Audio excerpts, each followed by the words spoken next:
ചെറുപ്പത്തിൽ പള്ളി ദർസിൽ കിതാബ് ഓതാൻ പോയപ്പോൾ എൻ്റെ തലക്ക് വഹാബിസം കുടുങ്ങി പറ്റി. മാവൂരിനടുത്ത കുറ്റിക്കടവ് പള്ളി ദർസിൽ മഹാനായ ഉസ്താദ് ഷേഖുന അബ്ദുള്ളക്കുട്ടി മുസ്ലിയാർ നവ്വറല്ലാഹു മർഖദ,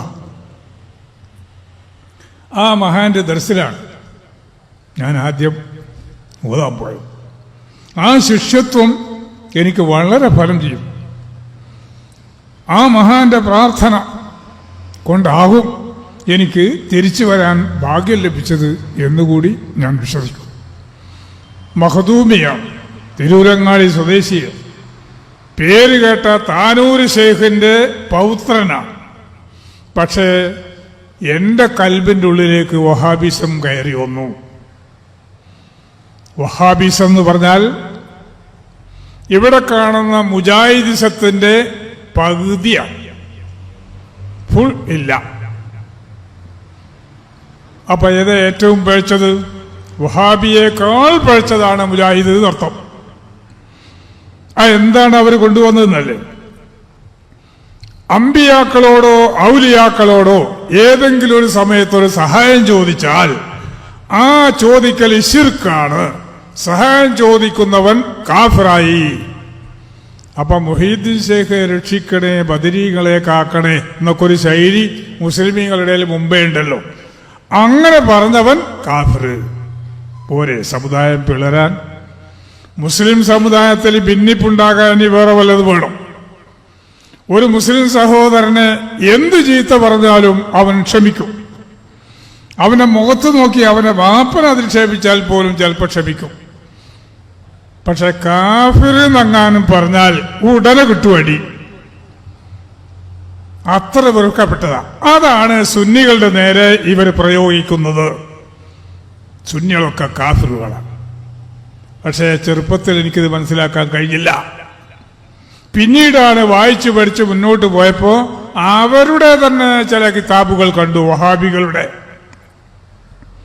അതിലൊരു സ്ഥലത്ത് സുന്നികളെ ഉദ്ദേശിച്ച് പറയാണ്, അമ്മാമൻ ഖാല ലാ ഇലാഹ ഇല്ലല്ലാഹു മുഹമ്മദുർ റസൂലുള്ളാഹ്, വല്ലവനും ലാ ഇലാഹ ഇല്ലല്ലാഹ് മുഹമ്മദ് റസൂലുള്ളാഹ് എന്ന് ചൊല്ലിയാൽ അവൻ മുസ്ലിം ആയിക്കൊള്ളണം എന്നില്ല.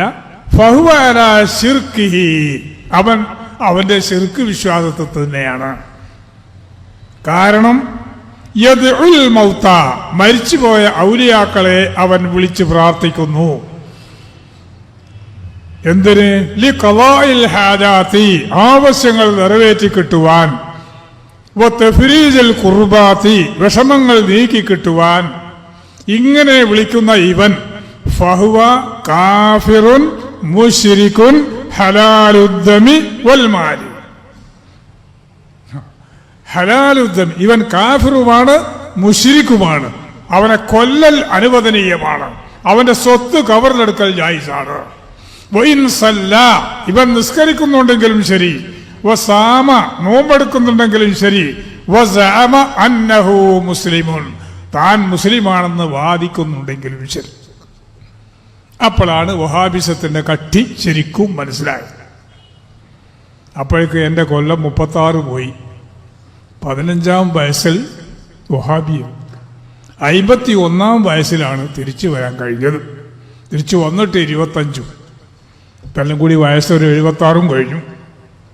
ഏതായാലും ആ തെറ്റിയ കാലത്തെ ജീവിത ദിവസം ഒരു നിലക്ക് ഗുണപകരമാണ്.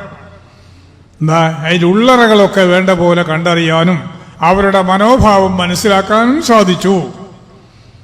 പിന്നെ ഒരാശ്വാസം എനിക്കുള്ളത്, റസൂലുള്ളാഹി സ്വല്ലല്ലാഹു അലൈഹി വസല്ലം പറഞ്ഞു, അത്തായിബു മിനൽ ദംബി കമല്ലാ ദംബ ലഹ്, ഒരു തെറ്റിൽ നിന്ന് ഒരാൾ തൗബ ചെയ്ത് മടങ്ങിയാൽ ആ തെറ്റ് ചെയ്യാത്തവനെ പോലെയാണ്. അൽഹംദുലില്ലാഹ്, അതെന്റെ കഥ. അപ്പോൾ നിങ്ങൾ ചിന്തിച്ചു നോക്കണം, ഈ വഹാബിസം മുഹമ്മദ് ബിൻ അബ്ദുൽ വഹാബ് നജ്ദിയാണ് അതിന്റെ സ്ഥാപകൻ. അയാൾ ഇതുപോലെ പണ്ട് സുന്നി ഉസ്താദന്മാരുടെ അടുക്കൽ ഓതിപ്പടിച്ച ആളാണ്. കുറെ കഴിഞ്ഞപ്പോഴാണ് ഈ പുതിയ ബുദ്ധി വന്നത് അയാൾക്ക്, വഹാബിസത്തിന്റെ. അങ്ങനെ അയാൾ ഒരു പാർട്ടി ഉണ്ടാക്കി, സുന്നികളെ കാഫിറാക്കി. എന്ന് മാത്രമല്ല ആയുധമെടുത്ത് സുന്നികളെ ആക്രമിക്കാനും കൊല്ലാനും. അപ്പൊ സുന്നികൾ വെറുതെ ഇരിക്കുമോ?